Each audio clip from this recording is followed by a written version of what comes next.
না ভাই তরকারি মরকারি নাই গা, কাম কাজ ঠিক মতন করি না। ধ্যাৎ, চিন্তার ব্যাপার। বাইত নেই গা তরকারি, বাইত গেলে দেনা খাওন না, খাই একটা মানুষ খাওন যায়।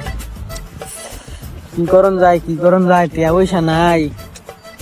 তুই নেলার গেল তো দিত না, এত 500 টাকা আনছি, এইটাও দিতে পারছি না।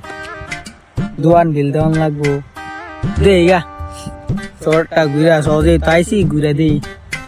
কিন্তু লাউ মাউ তরকারি মরকারি মূলা চুলা থাকলে লুয়ে যাম গা। এই দুপুর বেলা দেখি আইতো না ভাই, দেখে আসবি। এত তো লাউ গাছটা লাগাইছি, যা দেই লাউটা বড় হয়েছে, যা ফাইরা লুয়ে গিয়া। আরে লাউ গাছ দেয়া যায়, দিয়েছি দিয়া লাউ গাছ। আল্লাহ কত বড় লাউ।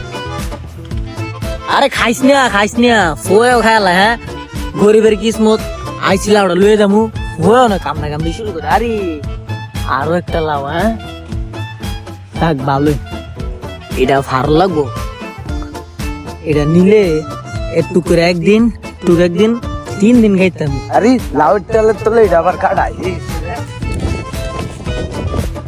আরে ভাই আপনি কাটায় ভাই, আমি আপনার লাইনে একদম চোর নাকি? ধরেন চোর হই, আপনি চোর হই তাহলে ভাই ভালো হলো। চোর ভাই আপনি কয়টা লাউ লাগবো আপনার? ভাই আমার বেশি না, একটাই ভাই। কি কোন, আমারও তো একটাই লাগবো। তাহলে ওই কাম করেন, হেন একটা সুড়ি লাউ আছে, এটা কুচিব, এটা মজা লাগবে বুঝছেন। এটা বাতি, এটা শক্ত লাগবে, আপনি খাই দেখতেন না। যেহেতু আপনি মুরব্বী মানুষ, আমি এটা লয়ে যাই গা, আপনি হেটা লয়ে যান গা। আপনি একটা লয়ে বাজ যান গা, আমি একটা লয়ে বাজ যাই গা। ক্ষেতের মালিক এক চাইতে